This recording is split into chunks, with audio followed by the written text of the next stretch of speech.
कैसे हैं दोस्तों। उम्मीद है कि सभी लोग अच्छे होंगे और आप लोगों की पढ़ाई भी बहुत बेहतर तरीके से चल रही होगी। आइए अपने टॉपिक पे आते हैं। आज हम लोगों का काफ़ी महत्वपूर्ण और बड़ा ही बेहतरीन टॉपिक है जो कि प्लानिंग कमीशन से जुड़ा हुआ है। हम लोगों का नीति आयोग से संबंधित हम लोगों का टॉपिक है। इसमें आज हम लोग जानेंगे कि भारत सरकार जो है कैसे अपने कार्यों को संचालित करती है, विकास कार्यों को किस तरह से संचालित करती है और कौन सी संस्था ऐसी है जो कि मूल्यांकन करती रहती है कि प्रत्येक वर्ष कितना विकास हुआ। जैसे आप लोग सुनते हैं कि वर्तमान समय में इतनी जीडीपी है, भारत की जीडीपी इस रूप में है, हमारे ग्रोथ रेट इस रूप में है। किसी ऑल ओवर इंडिया का देखते हैं, ऑल ओवर वर्ल्ड का देखते हैं आप, तो उसमें आपको ग्रोथ रेट दिखाता है। इंडिया लेवल पे देखेंगे तो स्टेट्स का दिखाता है, बताता है। या सरकारें कहिए कि जो एक प्लानिंग करती हैं, जो योजनाएं बनाती हैं, उसके तहत जो उनके आय और व्यय के आधार पर सारी चीज़ें होती हैं। जितना वो टैक्स के रूप में जनता से पैसे लेती हैं, बदले में वो निर्माण के रूप में, इंफ्रास्ट्रक्चर के रूप में, कुछ सहायता राशि के रूप में, सब्सिडी के रूप में बहुत सारे धन को वो खर्च कर देती हैं।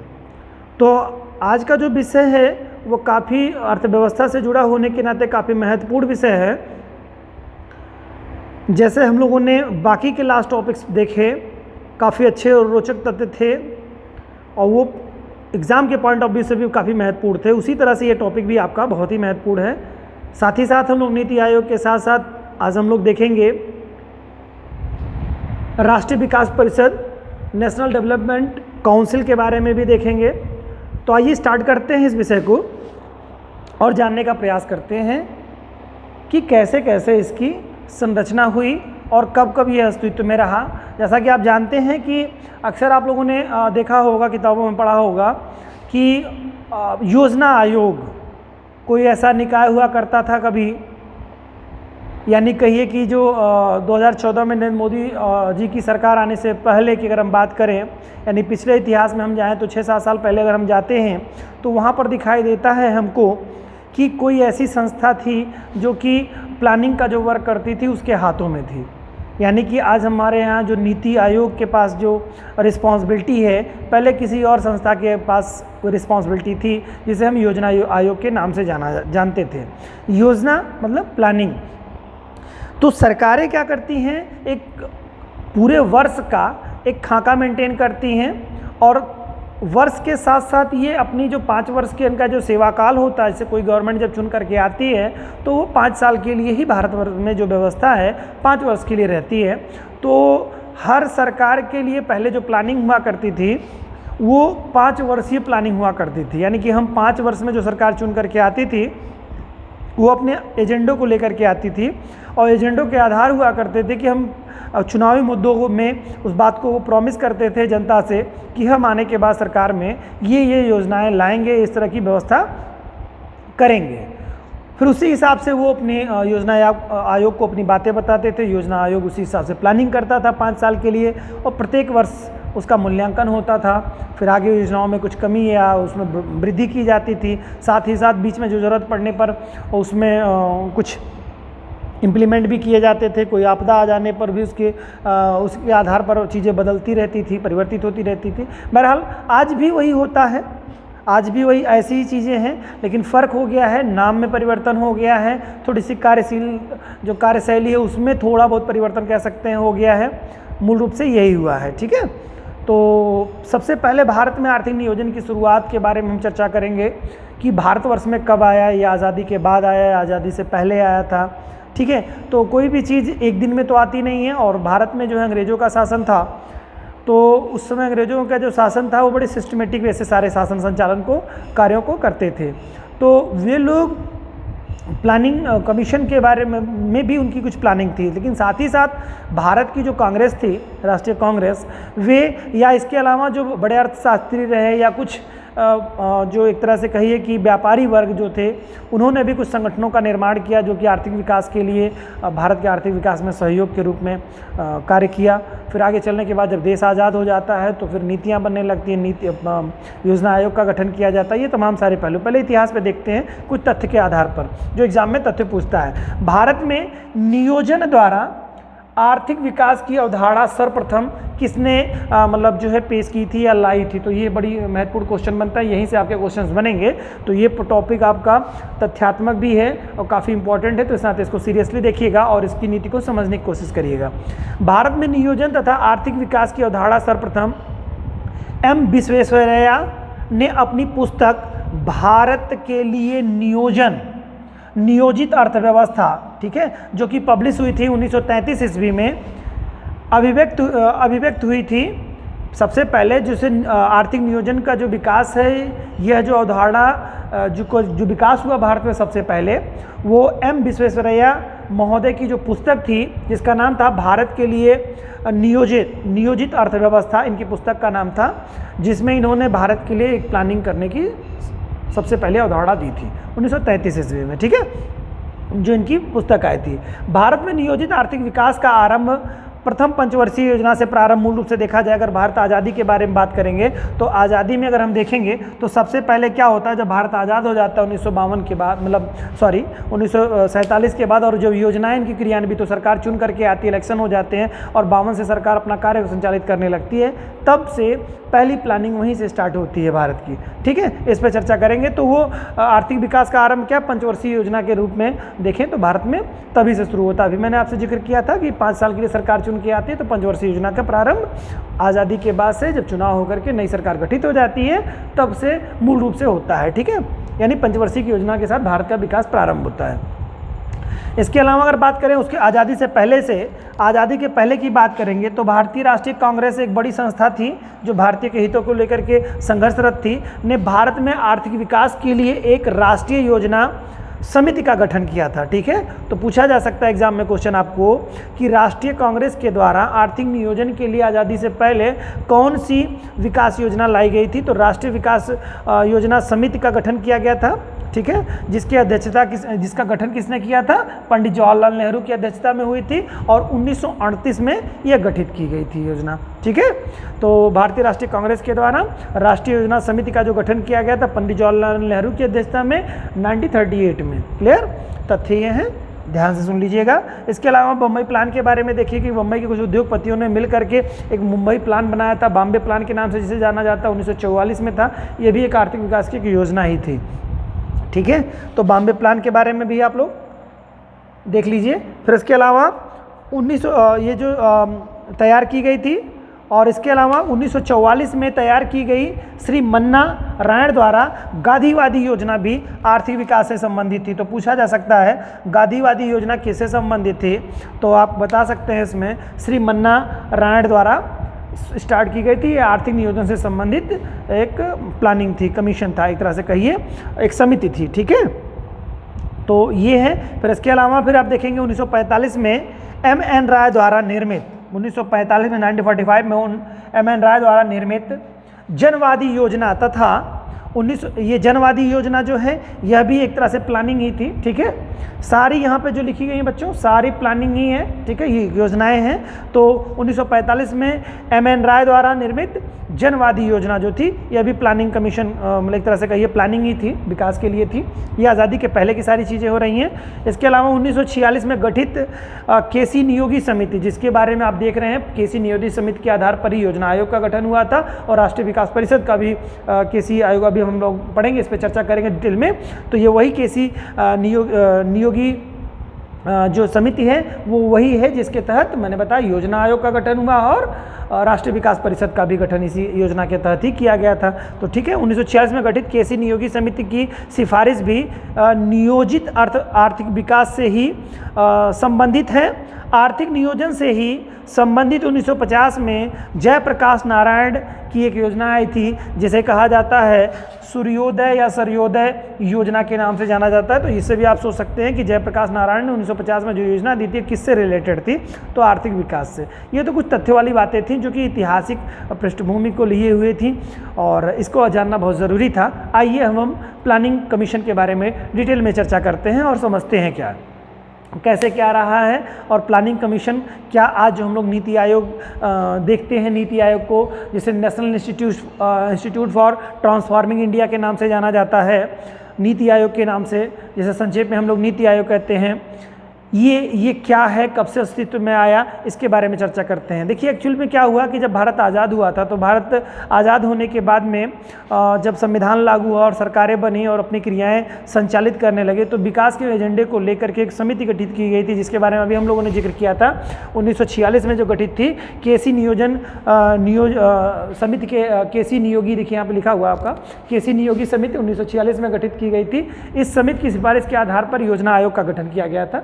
तो 1946 में गठित केसी नियोगी समिति की संस्थिति के आधार पर भारत में 15 मार्च 1950 को एक गैर सांविधिक निकाय के तौर पे, यानी कि शुरुआत में संविधान जब निर्माण हुआ था तब ये निकाय उसमें जिक्र नहीं था, बाद में इसको संसद के द्वारा सरकार के द्वारा उसको गठित करके कानून बनाया गया और संविधान में उसको स्थान दिया गया। इसे एक तरह से कहिए कि इसी नाते इसको गैर सांविधिक निकाय के रूप में जाना जाता है। ठीक है, वे सभी एक तरह से कहिए योजनाएं या नीतियां जो संविधान के मूल संविधान में न वर्णित हों और बाद में उसको समय के साथ उस संविधान में स्थान दे दिया जाए तो उसे क्या कहेंगे, गैर सांविधिक संस्था के रूप में। ठीक है, तो 15 मार्च 1950 को एक गैर सांविधिक तथा परामर्शदात्री इकाई के रूप में योजना आयोग का गठन किया गया था। तो तिथियां थोड़ी सी याद रखिएगा, हालांकि ये पुरानी चीज़ें हैं लेकिन अगर आप मेंस लिखेंगे जब तो इसमें आपको तथ्यों का होना ज़रूरी है। जब आप नीति आयोग के बारे में बताएंगे तो आपको थोड़ा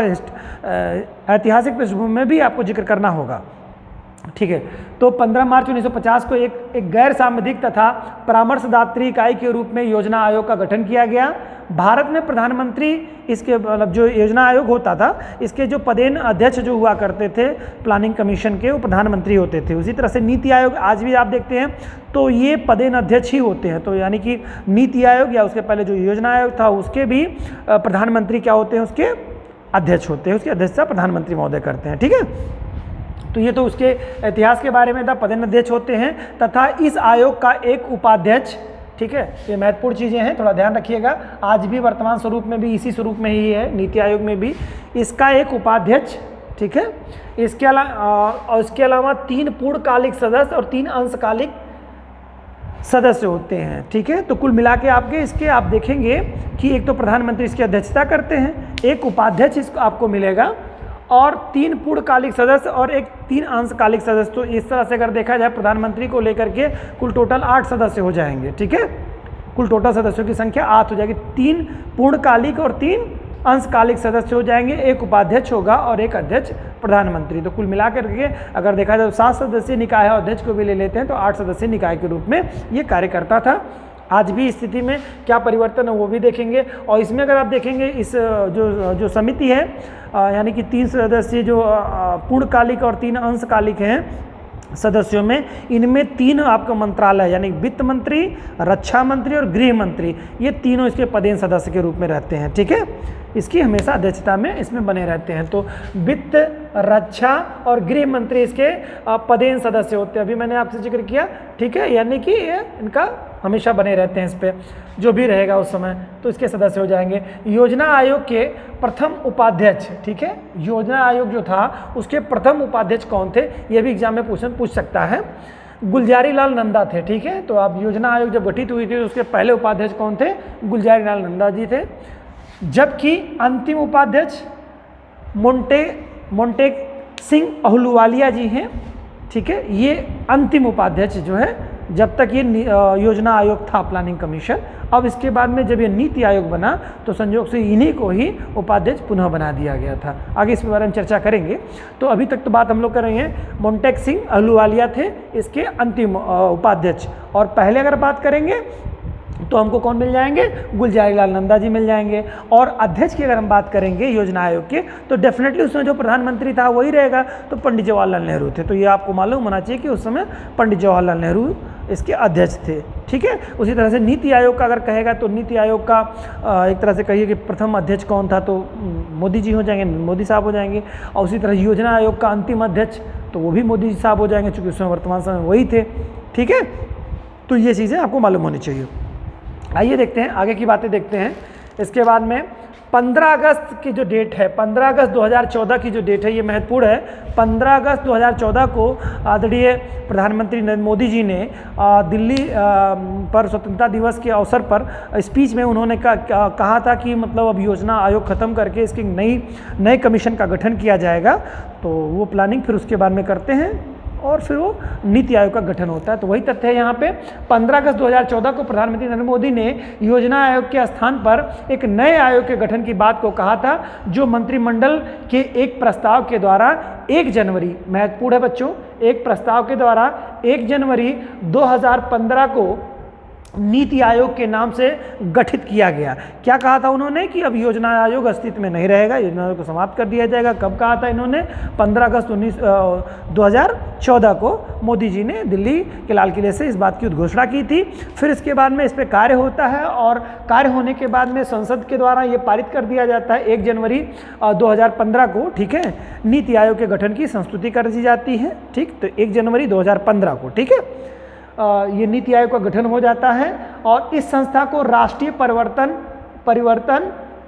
संस्थान के नाम से जाना जाता है। तो हिंदी का नाम भी थोड़ा अपने दिमाग में रखिएगा, तो थोड़ा महत्वपूर्ण है आपके लिए, क्योंकि सबको नीति आयोग तो मालूम है, लेकिन ये शब्द जो है ये थोड़ा भूलता है। राष्ट्रीय भारत परिवर्तन निदेशालय या संस्थान आप कह सकते हैं इसको। तो राष्ट्रीय भारत परिवर्तन संस्थान, जिसे national institute for transforming India के नाम से जाना जाता है, संक्षेप में इसे कहेंगे तो यही NITI बनेगा, national institution for transforming India, ठीक है, नाम दिया गया इसको। यानी नीति आयोग को आप समझेंगे, पूरी डिटेल की बात करेगा नीति आयोग का फुल फॉर्म क्या है, तो एग्जाम में क्वेश्चन ये भी पूछ सकता है। तो national institute for transforming India इसका नाम है, ठीक है। नीति आयोग सरकार के एक थिंक टैंक के रूप में कार्य करता है, ठीक है, जिसे एक बौद्धिक संस्था के रूप में कार्य करता है, जो कि बताता है गवर्नमेंट को कि इस तरह से कार्य किया जाए तो थोड़ा बेहतर होगा। जो आप प्लान सोच रहे हैं, जो जिस मुद्दों को आप सोच रहे हैं विकास के लिए, वो इस पर अगर इस तरह से कार्य किया जाए तो बेहतर होगा। तो इसको कहेंगे आप किस तरह के रूप में नीति आयोग किस तरह की संस्था है, तो थिंक टैंक के रूप में है, एक विचार बौद्धिक संस्था के रूप में कार्य कर रही है, ठीक है। तो ये ध्यान रहे आपको, बौद्धिक संस्था के रूप में कार्य करता है। यह केंद्र एवं राज्य सरकारों को राष्ट्रीय एवं अंतर्राष्ट्रीय महत्व के महत्वपूर्ण मुद्दों पर तकनीकी तथा रणनीतिक सलाह देता है, ठीक है, बहुत महत्वपूर्ण है। ये दोनों लोगों को, स्टेट गवर्नमेंट और सेंट्रल गवर्नमेंट दोनों को क्या करता है, राष्ट्रीय और अंतर्राष्ट्रीय महत्व के महत्वपूर्ण मुद्दों पर तकनीकी तथा रणनीतिक सलाह देने का कार्य करता है। यह पंचवर्षीय योजना के भावी स्वरूप आदि के संबंध में सरकार को सुझाव देता है, यानी कि क्या प्लानिंग आप बनाए हैं कि 5 वर्षों में आप क्या क्या कर सकते हैं, जो आपकी प्लानिंग है, और भारतीय अर्थव्यवस्था जो है उसके आधार पर आप अगले 5 वर्षों में क्या क्या डेवलप कर सकते हैं, उसका एक खाका उनको बना करके एक तरह से प्रेषित करता है। यही बात कह रहे हैं। सभी राज्यों के मुख्यमंत्री, देखिए इसके जो सदस्य होते हैं वो कौन कौन से लोग होते हैं, तो सभी राज्यों के मुख्यमंत्री, ये महत्वपूर्ण बिंदु है। सभी राज्यों के मुख्यमंत्री, हालांकि मुख्यमंत्री तो बहुत पहले से योजना आयोग जब था तभी से ही हुआ करते थे। 1967 से केंद्र शासित प्रदेशों के जो उपराज्यपाल होते हैं वो भी इसके सदस्य बना दिए गए। तो वही बात है यहाँ पर, सभी राज्यों के मुख्यमंत्री तथा केंद्र शासित प्रदेशों के उपराज्यपालों को नीति आयोग का अधिशासी परिषद, जिसे गवर्निंग काउंसिल कहा जाता है, इसको इंग्लिश में अगर कहेंगे गवर्निंग काउंसिल में शामिल किया गया। यानी कि इस योजना आयोग में प्रत्येक राज्य के मुख्यमंत्री भी शामिल होते हैं और केंद्र शासित प्रदेशों के राज्यपाल, उपराज्यपाल वहाँ पे होते हैं, या कहीं उसको प्रशासक जो होते हैं वो भी इसके प्लानिंग कमीशन के मेंबर होते हैं, नीति आयोग के सदस्य होते हैं, ठीक है। एग्जाम से क्वेश्चन बच्चों सब बिंदुओं से बन सकते हैं। अगला है, आगे टॉपिक है, नीति आयोग का स्वरूप योजना आयोग की तुलना में अधिक संघीय बनाया गया है। अब देखिए, पहले योजना आयोग था, मूल रूप से क्या, केंद्र को ज़्यादा तवज्जो दे करके चीज़ें बनाई गई थी, जहाँ तक कि कुछ पॉलिसी अगर देखेंगे तो वहाँ पे आपको स्पष्ट होगा। लेकिन इसको संघीय बनाने का प्रयास किया गया, यानी कि बहुत सारी चीज़ें राज्यों को भी दे दी गई हैं, यानी कि इसमें जो संरचना है, जो संघीय संरचना है, वो भारत के संघीय एक तरह से संघीय व्यवस्था वाला देश है। तो यहाँ पर राज्य सूची के अलग विषय हैं, केंद्र सूची के अलग विषय हैं, तो वो संघात्मक बनाने का प्रयास यहाँ पर यही कहने का सेंस है कि और अच्छा करने का प्रयास किया है, संघीय व्यवस्था को बनाने का प्रयास किया गया है। यहाँ पर नीति आयोग में योजना आयोग की अपेक्षा प्रधानमंत्री की अध्यक्षता वाले इस आयोग में एक उपाध्यक्ष, एक मुख्य कार्यकारी अधिकारी का प्रावधान किया गया है, ठीक है, और सीईओ की नियुक्ति पीएम करते हैं, यानी कि जो आपके तो एक उपाध्यक्ष और एक क्या होते हैं, मुख्य कार्यकारी अधिकारी होते हैं, ठीक है।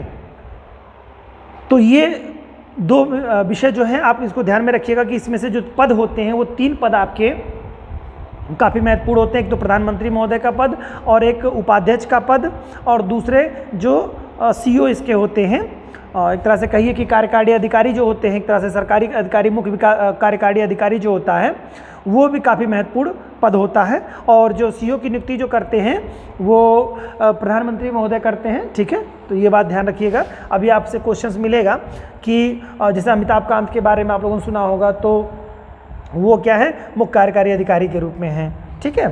तो नियुक्ति करता है। तो नवगठित नीति आयोग का उपाध्यक्ष अमेरिका स्थित, देखिए इस समय जो जब गठित हुआ था नीति आयोग, तो उस समय उपाध्यक्ष कौन थे?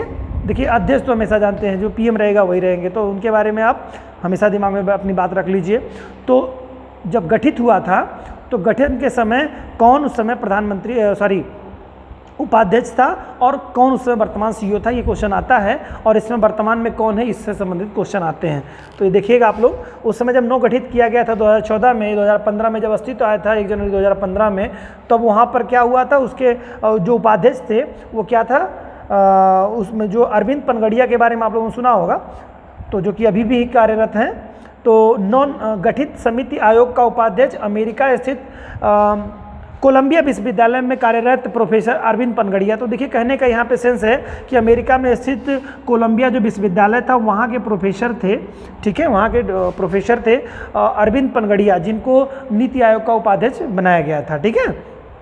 पहले ये नीति आयोग के पहले अध्यक्ष थे। हालांकि इसके पहले वो क्या थे, प्लानिंग कमीशन के मतलब योजना आयोग के मतलब जो है उपाध्यक्ष हुआ करते थे, ठीक है। जबकि योजना आयोग की सचिव रही सिंधु श्री खुल्लर को नीति आयोग का सीईओ नियुक्त किया गया था, ठीक है, जो कि पहले नीति आयोग में पहले योजना आयोग की सदस्य थी, उन्हें नीति आयोग का सीईओ नियुक्त किया गया, ठीक है। नीति आयोग के वर्तमान उपाध्यक्ष जो हैं वो राजीव कुमार हैं, ठीक है, इस समय कौन है, राजीव कुमार जी हैं। और सीईओ जो हैं आपके सीईओ जो हैं वो कौन है, अमिताभ कांत जी हैं, ठीक, ये बात जान लीजिए, महत्वपूर्ण है।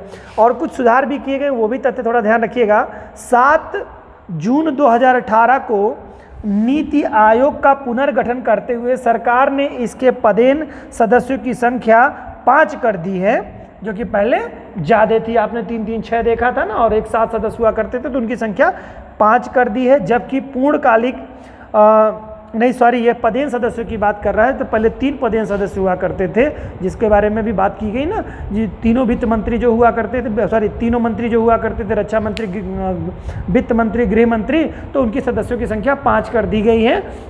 लेकिन पूर्णकालिक सदस्यों की संख्या के बारे में अभी कुछ मतलब आधिकारिक रूप से कुछ पुष्टि इसकी नहीं की गई है। तो ये तो आपका था नीति आयोग, जो कि इस रूप में आपका कार्य करता है। आइए अगले बिंदु पे भी चर्चा करते हैं हम लोग राष्ट्रीय विकास परिषद के बारे में, ठीक है। राष्ट्रीय विकास परिषद का क्या अस्तित्व है और क्यों गठन किया गया और ये क्या कार्य करता है, ठीक है। तो जिसे नेशनल डेवलपमेंट काउंसिल के नाम से हम लोग जानते हैं, इसका गठन योजना आयोग जो हुआ करता था संस्था, उसी के साथ इसका भी गठन किया गया था बच्चों। उसी समिति के आधार पर, कौन सी समिति, केसी नियोगी समिति की सिफारिश के आधार पर ही इसका मतलब गठन किया गया था। तो नेशनल डेवलपमेंट काउंसिल जो है ये मूल रूप से योजना आयोग के द्वारा किए गए कार्यों का मूल्यांकन करती है और उसको सलाह देती है, मशवरा देती है, और क्या क्या रूप में कार्य करते हैं उसके बारे में भी आगे चर्चा करते हैं हम लोग। तो 6 अगस्त 1952 को केसी नियोगी समिति की संस्तुति के आधार पर भारत सरकार ने एक प्रस्ताव द्वारा गैर सांविधिक, वही विधि की योजना आयोग भी गैर सांविधिक निकाय था, नीति आयोग भी गैर सांविधिक निकाय के रूप में रहे। तो गैर सांविधिक निकाय के रूप में राष्ट्रीय विकास परिषद, हिंदी में जिसे कहते हैं राष्ट्रीय विकास परिषद, नेशनल डेवलपमेंट काउंसिल का गठन किया गया। इसके अध्यक्ष तथा सचिव नीति आयोग के ही होते हैं, यानी कि जो नीति आयोग का अध्यक्ष और सचिव होता है वही इस नेशनल डेवलपमेंट काउंसिल का भी अध्यक्ष एवं सचिव के रूप में कार्य करता है। ठीक है, यानी कि दोनों से रिलेटेड है। प्रारंभ में केवल राज्यों के मुख्यमंत्रियों को ही इसमें शामिल किया जाता। मैंने अभी जिक्र किया आप लोगों से कि शुरुआती दौर में जब गठित किया गया था तो उसमें केवल राज्यों के मुख्यमंत्री शामिल किए जाते थे, लेकिन 1967 में सुधार करते हुए जो केंद्र शासित प्रदेश हैं उनके राज्यपालों को, यानी वहाँ पे उपराज्यपाल होते हैं, एलजी होते हैं, वहाँ पे उपराज्यपालों को या कहिए प्रशासकों को इसमें स्थान दे दिया गया। तो 1967 के बाद से केंद्रीय मंत्री एवं योजना आयोग के सभी सदस्य और साथ में केंद्र शासित प्रदेशों के प्रशासक, हाँ इसके साथ और भी थोड़ी सी चीज़ें महत्वपूर्ण है, ये भी ध्यान दे दीजिएगा। केंद्रीय मंत्री, सभी केंद्रीय मंत्री एवं योजना आयोग के सभी सदस्य, यानी प्लानिंग कमीशन जो भी है, ठीक है, उस समय योजना आयोग था, इस समय नीति आयोग का सारे मेंबर इसके सदस्य के रूप में रहते हैं। समझ रहे हैं बात को? सारे सदस्य नेशनल डेवलपमेंट काउंसिल के मेंबर होते हैं, जो नीति आयोग के सभी सदस्य। ठीक है, यहाँ पूरी एक तरह से कहिए इंफ्रास्ट्रक्चर जो है नीति आयोग का, वो सारे मेंबर्स इसमें ही होते हैं। ठीक है, चलिए आगे देखते हैं। तो होते हैं और इसके जो महत्वपूर्ण कार्य हैं, नेशनल डेवलपमेंट काउंसिल के महत्वपूर्ण कार्य कौन कौन से हैं, इनके बारे में चर्चा कर लेते हैं। देखिए, इसका काम जो है वो मूल रूप से समय समय पर राष्ट्रीय योजनाओं के संचालन का मूल्यांकन करना है। ठीक है, क्या समय समय पर राष्ट्रीय योजनाएं जो क्रियान्वित की जा रही हैं उसका मूल्यांकन किया जाए कि एक्चुअल में जो प्लानिंग चल रही है क्या वो सही स्थिति में है कि नहीं है, उसमें क्या विकास हो रहा है और कितने विकास की और ज़्यादा ज़रूरत है। तो समय समय पर क्या करते रहते हैं, उसके संचालन का मूल्यांकन करते रहते हैं। ठीक है, कौन करता है? National development council. दूसरा इसमें और क्या महत्वपूर्ण कार्य है, जैसे इसके और है, ऐसी सामाजिक एवं आर्थिक नीतियों की समीक्षा करना जो राष्ट्रीय विकास को प्रभावित करती है। किसके बारे में? आर्थिक नीतियों की समीक्षा करना जो राष्ट्रीय विकास को प्रभावित करती है। ठीक है, ये महत्वपूर्ण विषय है आपका, ये कार्य भी करती है वो। कौन? NDC, national development council. अगला है राष्ट्रीय योजना में निर्धारित लक्ष्यों, उद्देश्यों की प्राप्ति के लिए सुझाव देना। किसकी सुझाव देना? राष्ट्रीय योजनाएं जो निर्धारित की गई हैं उसके लक्ष्यों और उद्देश्यों को प्राप्ति के लिए एक तरह से कहिए सलाह देने का भी कार्य करती हैं, है नेशनल डेवलपमेंट काउंसिल। चूँकि सारे लोग उसी के मेंबर होते हैं, बस ये संस्था का नाम अलग है, इसकी रिस्पॉन्सिबिलिटी मतलब ये जांचने परखने के लिए एक तरह से कहिए मूल्यांकन करने के लिए बनाई गई संस्था है। ठीक है, प्राप्ति के लिए सुझाव देना तथा राष्ट्रीय नियोजन में जन सहयोग प्राप्त करना और प्रशासनिक दक्षता को सुधारना, इसका भी एक कार्य में आता है। अगला है नीति आयोग द्वारा तैयार की गई नीतियों का अध्ययन करना तथा विचार विमर्श के बाद उसे अंतिम रूप प्रदान करने का कार्य भी कौन करता है? National development council. ठीक है, जैसे हिंदी में राष्ट्रीय विकास परिषद के नाम से हम लोग जानते हैं। और कार्यों में देखे जाए तो क्या कर सकते हैं, इसके कार्य हैं अल्प विकसित व पिछड़े वर्गों एवं क्षेत्रों के विकास के लिए आवश्यक परियोजना का सुझाव देना तथा राष्ट्रीय विकास के लिए संसाधनों का विकास करना। ये तमाम सारे बिंदु जो थे वो नेशनल डेवलपमेंट काउंसिल के कार्य के रूप में रहे। तो आज हम लोगों ने चर्चा की नीति आयोग के बारे में। ठीक है, नीति आयोग के बारे में चर्चा की और हम लोगों ने बात करी नेशनल डेवलपमेंट काउंसिल के बारे में चर्चा की। तो नेशनल डेवलपमेंट काउंसिल किस रूप में कार्य कर रहा है आप देख रहे हैं यहाँ पर। नेशनल डेवलपमेंट काउंसिल जो है वो पूर्ण रूप से जो नीति आयोग अपनी नीतियाँ बनाता है ना, प्लानिंग जो करता है, उसमें ही उपचारात्मक कार्यों को करने के लिए या कहिए साथ में उपचारात्मक प्लस आप कर सकते हैं इसको निरीक्षण करने का कार्य, मूल्यांकन करने का कार्य करने वाली एक संस्था के रूप में नेशनल डेवलपमेंट काउंसिल का गठन किया गया। इसका गठन करने का जो मूल मकसद रहा शुरुआती दौर में कि नीति आयोग के कार्यों का भी मूल्यांकन होना चाहिए। यानी योजना आयोग कोई प्लानिंग कोई कार्य कर रहा है, क्या वो अगर मान लिया जाए कोई प्लानिंग 1 ईयर के लिए बनाई गई तो वो कितना अपने आप कार्यों को अचीव कितना कर पाया, तो उसके लिए क्या बनेगा, कोई एक निकाय और कोई इकाई होनी चाहिए ना जो उसका मूल्यांकन करे। तो इसी के उद्देश्य को ध्यान में रखते हुए कि कार्यों का मूल्यांकन हो उसमें, और इसके तो तमाम सारे विषयों पे आप लोगों ने देखा कि योजनाएं संचालित हो रही हैं सही ढंग से कि नहीं, उनका मूल्यांकन हो रहा है कि नहीं, उनका मूल्यांकन करने का कार्य कर रही है ना। इसके साथ साथ क्या कर रहा है, सामाजिक एवं आर्थिक नियोजन की समीक्षा करके करना जो राष्ट्रीय विकास को प्रभावित कर रहे हैं, ऐसे विषयों को पर वो पूरी तरह से केंद्रित होकर के, यानी कि एक तरह से कहिए कि जो प्लानिंग की गई थी, योजनाएं जो बनाई गई, उन योजनाओं को धरातल तक पहुंचाने का कार्य और मूल्यांकन करने का कार्य, उन्हें मार्गदर्शन करने का कार्य करने वाली जो संस्था है वो नेशनल डेवलपमेंट काउंसिल है। क्योंकि इसके सारे मेंबर, जितने नेशनल डेवलपमेंट काउंसिल के मेंबर हैं, वो सभी मेंबर क्या हैं, उस समय जो योजना आयोग था उसके मेंबर थे। आज वर्तमान समय में इसका नाम नीति आयोग हो गया है, तो नीति आयोग के सारे मेंबर हो जाते हैं। तो उसमें कोई परिवर्तन नहीं है, दोनों एक दूसरे से जुड़े हुए हैं। ठीक है, तो आशा करता हूँ ये चीज़ें आप लोगों को समझ में आई होंगी। अब कोई कन्फ्यूजन आप लोगों को नीति आयोग को लेकर के और नेशनल डेवलपमेंट काउंसिल को लेकर के कोई मतभेद आपके अंदर नहीं होगा। शायद सारे डाउट्स लगभग क्लियर हो चुके होंगे आप लोगों को, ऐसी मैं आशा करता हूँ। और आशा और विश्वास के साथ आप लोगों के साथ इस वीडियो को 2-1 बार और देखिएगा, जिससे कि आपको कॉन्सेप्ट समझ में आ जाए। इसके बाद टेक्स्ट बुक अपनी पढ़िएगा, तो आपको वो बहुत सहज और बहुत सरल शब्दों में आप उसको समझ पाएंगे।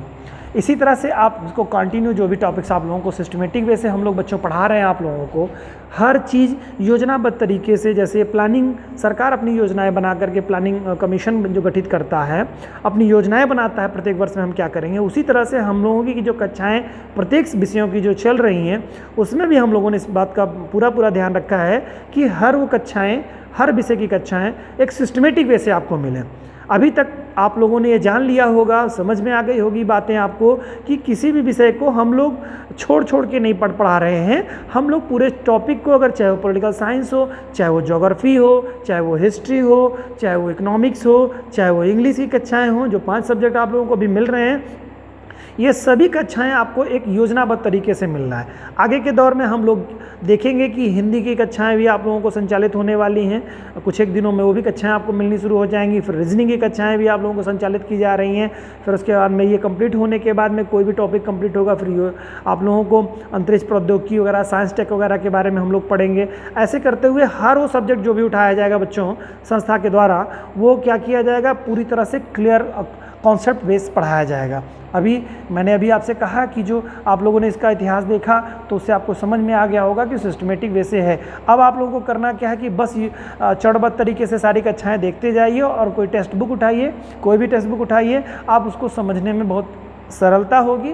आगे चल कर के आप लोगों को मेंस की भी कक्षाएं हम लोग उपलब्ध कराएंगे। हमारे जो भी लेक्चर्स चल रहे हैं थोड़े बड़े हो जाते हैं, तो बच्चों आप लोग डरिएगा मत इससे। इसका मोटिव सिर्फ यही है कि आपको मेंस की भी कक्षाएं समझ में आने लगे, मेंस में लिखना कैसे है वो सारी चीज़ें भी उपलब्ध कराएंगे। अगर आप लोग साथ और सहयोग करते रहेंगे तो निश्चित तौर से हम लोग आप लोगों को घर बैठे ही ऐसे संसाधनों को उपलब्ध करा देंगे जिसके लिए आप लोगों को बिना किसी धन के ही सारी चीज़ें, सारी स्टडी आपको मिल जाएगी। बहुत सारे ऐसे यूट्यूब पे आप लोगों ने चैनल देखे होंगे जहाँ पर ऐसी चीज़ें आप लोगों को लगी होंगी कि पूरी कंप्लीट नहीं मिलती, लेकिन हम लोगों की जो योजनाएं हैं या सरकार की जो प्लानिंग है उसके तहत जो कार्य किया जा रहा है उसमें यही है कि आपको पूर्ण रूप से सारी चीज़ें उपलब्ध यहाँ पर मिलें, और जिससे कि आपका संपूर्ण विकास हो सके। केवल आप प्रारंभिक परीक्षा ही नहीं, अपितु आप मुख्य परीक्षा में भी सफल हों, और साथ साथ साक्षात्कार देते हुए आप अपने जीवन को उज्ज्वल बनाएँ।